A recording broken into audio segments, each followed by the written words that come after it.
All right, so today we're diving deep into a real classic, Rosanna. I mean, who doesn't know that song? Oh, yeah, it's a great one. Everyone knows it, right? From Toto the Fourth album back in '82, and of course it was a huge hit, went all the way to #2 on the charts. I think a lot of people know that song, even if they don't think they know Toto.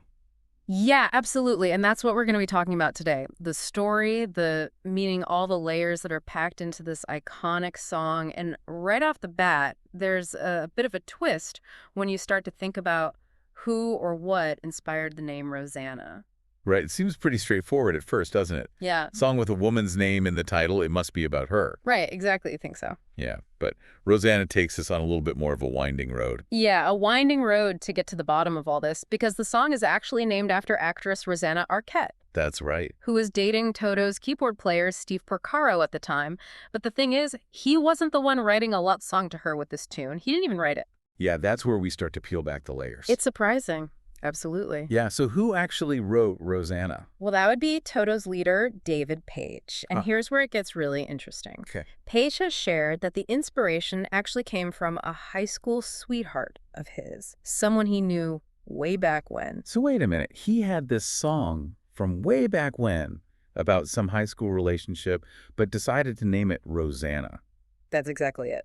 What's the thought process there? Well, Page has explained that the name Rosanna just fit the song rhythmically. Okay. And of course, Steve Porcaro, being good friends with Page and dating Rosanna Arquette, really liked the idea of a song with her name in it. Okay. It really shows you that sometimes the creative process, can be kind of driven by feel and a little bit of serendipity rather than a direct narrative. It's like a happy accident almost. Yeah. This huge hit with a very specific name, but it's rooted in a completely different relationship. And to add another layer of intrigue, the romance between Porcaro and Arquette fizzled out not too long after the song was released, and later on, Rosanna Arquette had relationships with other musicians like Peter Gabriel. She even dated Paul McCartney for a while.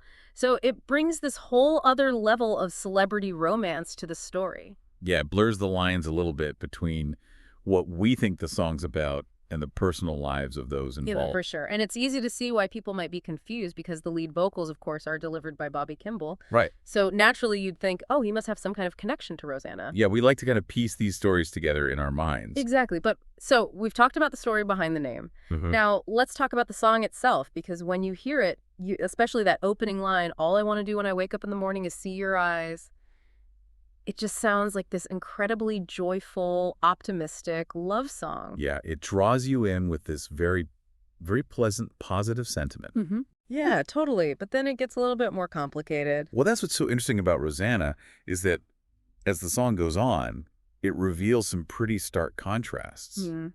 So you start with that bright, hopeful feeling, but then you get lines like, I didn't know you were looking for more than I could ever be. Right. And by the end of the song, there's this feeling of real heartbreak, with the singer lamenting, I never thought that losing you could ever hurt so bad. It's like it lures you in with this happy facade, and then it hits you with something much deeper. Yeah, kind of a bait and switch almost. Totally. And you have to wonder if it was ever a little awkward for Steve Porcaro Oh, yeah. having a song named after his girlfriend, but it's actually about lost love. It makes you think about whether people assumed that he had written it for her Yeah. and what those conversations must have been like. Oh, yeah, totally.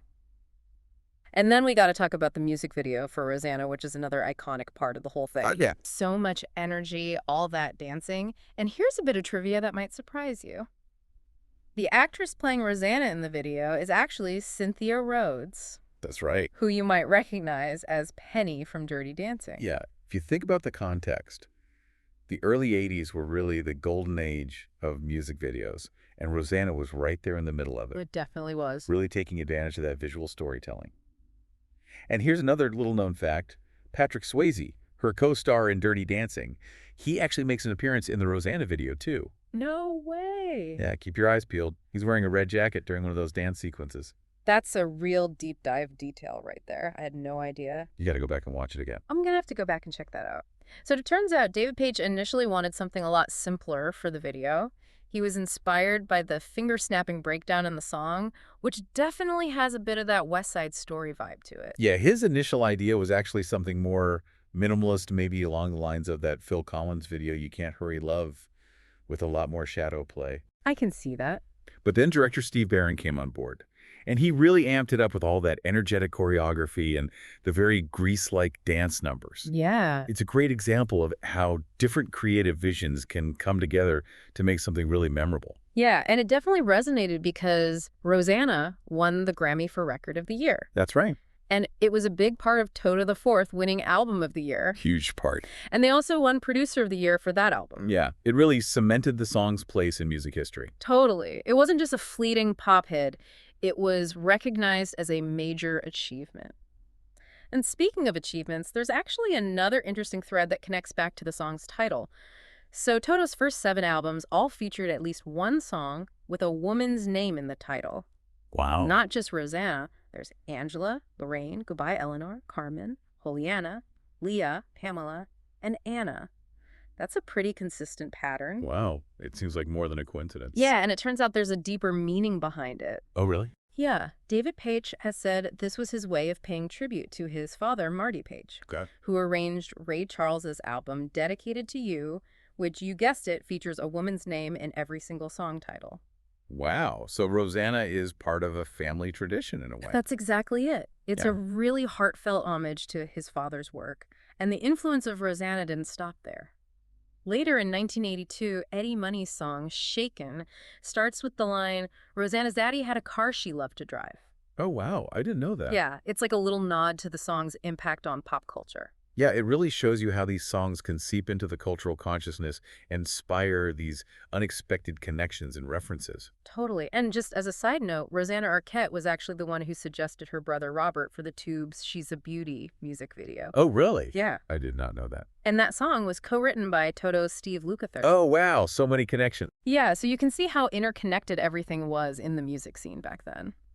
And for the music nerds out there, we can't forget about the distinctive drum beat in Rosanna, which is famously known as the Purdy Shuffle. Oh, yeah. That groove is unmistakable. It's this super cool syncopated rhythm that was created by the legendary Bernard Purdy. You can also hear it pretty clearly in Steely Dan's Babylon Sisters.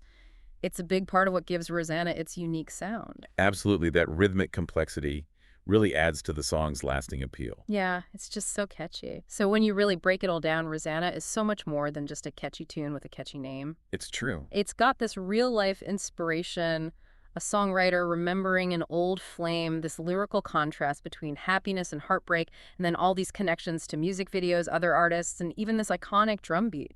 It really is a fascinating tapestry when you look at all the pieces. It really is, and it makes you think, how often do we really know the true story behind the songs we love? Yeah, I mean, how many other beloved songs are out there just waiting for us to uncover their secrets? Exactly. So many stories to tell. There really are. And that's what we're here for. That's right, to dive deep To dive deep. and bring them to the surface. Until next time.